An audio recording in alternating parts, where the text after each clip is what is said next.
নমস্কার বন্ধুরা, আলপনাস কুকিং স্টাইলে আপনাদের সবাইকে স্বাগত।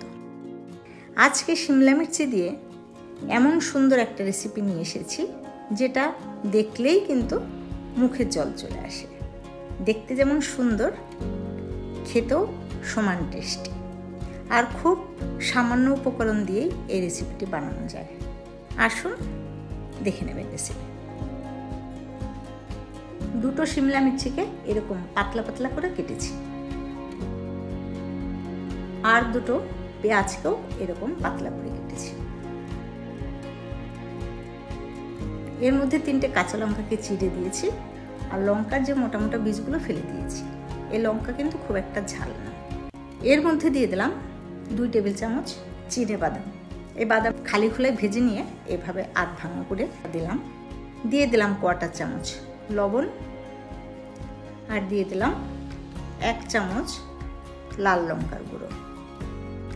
দিয়ে দিলাম অল্প পরিমাণ গরম মশলার গুঁড়ো, আর দিলাম 2 চামচ সর্ষের তেল। এইবার ভালো করে এটাকে মাখিয়ে নিচ্ছি।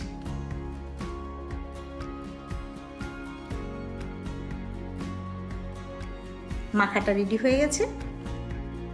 এইবার কড়াইতে পরিমাণ মতো সর্ষের তেল দিলাম। এখানে 3 চামচ তেল দিয়েছি। তেলটা গরম হলে জিরে ফোড়ন দিলাম। জিরেটা ফুটে যাওয়ার পরে এর মধ্যে 1/2 চামচ হলুদ দিলাম। তেলের মধ্যে হলুদটা দিলে কি কালার খুব সুন্দর হয়। এর মধ্যে মাখানো পেঁয়াজ আর শিমলা মির্চি দিয়ে দিলাম। এখন নাড়িয়ে চাড়িয়ে একটু ভেজে নেব। মিনিট খানিক ভেজে নেবার পরে এর মধ্যে দিয়ে দিলাম 1/2 চামচ মতো আদা আর রসুন বাটা। এটা দিয়েও ভেজে নিচ্ছি। মশলাটা মোটামুটি ভাজা হয়ে গেছে। এর মধ্যে 1 চামচ বেসন দিয়ে দিলাম।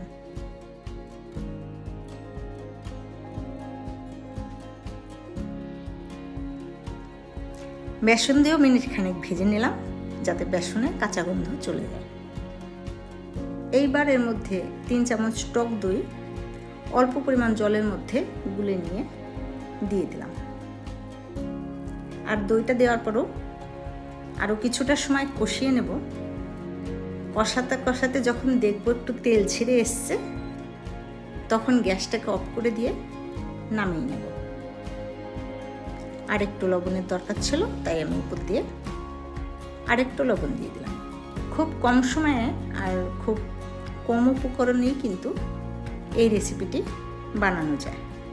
গরম গরম ভাতের সঙ্গে বা রুটি পরোটার সঙ্গে এটা খেতে কিন্তু খুবই ভালো লাগে। রেডি হয়ে গেল শিমলা মির্চির রেসিপি। এই শিমলা মির্চির সবজিটা যদি ভালো লেগে থাকে, চ্যানেলকে অবশ্যই সাবস্ক্রাইব করবেন, লাইক শেয়ার করবেন, আর পাশের বেল আইকনটি প্রেস করবেন।